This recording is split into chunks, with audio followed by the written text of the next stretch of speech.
Afternoon. Lots of times people have a problem with distance, meaning, if it's like a dark alleyway or whatever, I'm not sure exactly if you can pull up into a southpaw stance and say, let me pull out my Jeet Kune, I think that it happens on both sides, and I think that it happens unexpectedly, albeit a grab or a grab and hit. But there are sizes of people, and much like anything in science, the bigger body tends to be the attractor. So you're going to find yourself tangled with someone bigger. So the idea is you need something to reach out and bridge the gap. To start with, interceptions, what I like to do is keep this elbow in, and if it comes on this side, I'll go here, boom. That sets up my lead already. I can go into a high-low right there, and I can pop the elbow. I can box inside the hand.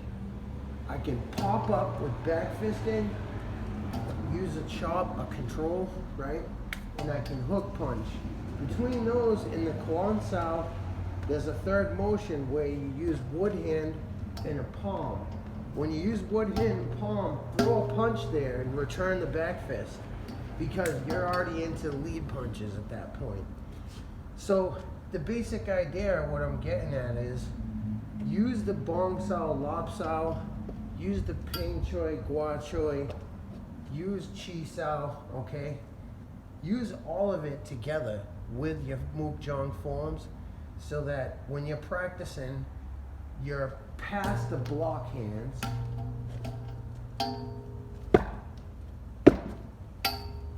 All right? And now you're into strike hands that also block. Okay?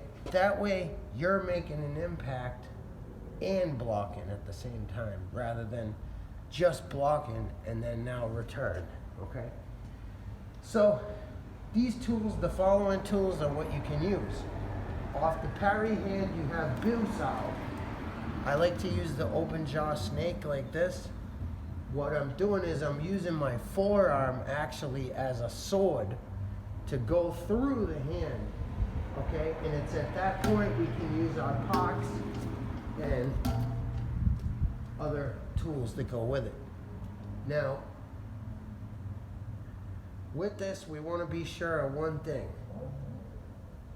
If I use the Pak and Biu, right, I'm definitely going to go sneaky hand inside here, all right? And if I happen to bring up my Jiao Sao this way, cheating hand, there's an uppercut and a smack hook right there that you can do, all right? So we're trying to style this, like we're trying to find the best way without a way to know where all the good positions are. So from this side, loose and relaxed. I'll step down a step. Loose and relaxed, it's one, right? My Biu Sao, my open jaw goes here like this, all right? At that point, I'm in basically jum, a protected jum, a jum squared, jum and a helper. But a jum is an easy pak.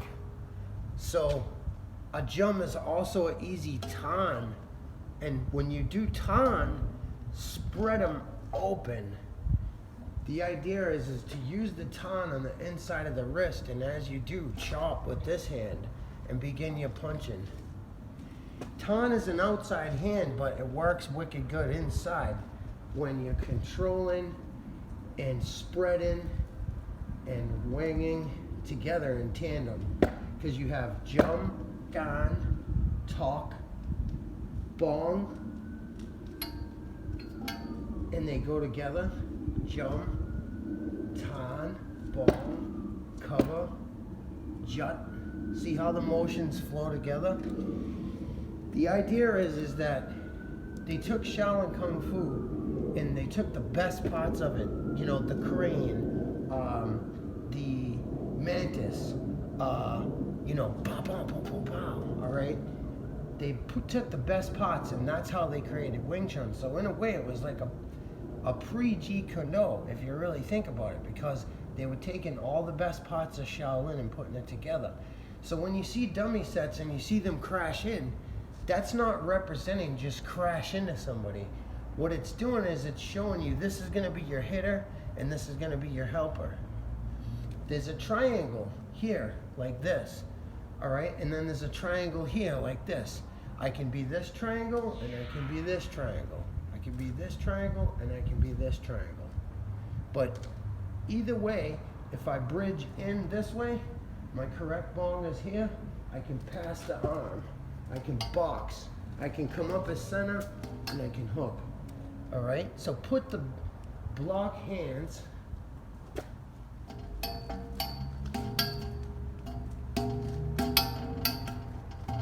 with the hit hands and practice them so that you're intercepting, all right? Meaning, if there's two pegs here like this, and I'm using back hands to check the peg, let's say, if I park the peg and check it here, I'm gonna rumble inside the peg here, right?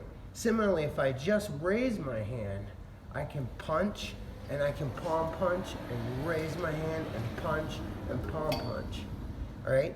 These were the Jeet Kune Do concepts that changed the Wing Chun a little bit. It made it a little bit more of a sword fighting man's Wing Chun, okay? But at the same time, Wing Chun kept developing. So you gotta think like 20, 30 years went by. So a lot of stuff developed.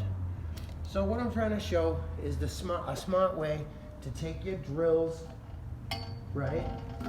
And mix them so that you can learn to mix it up.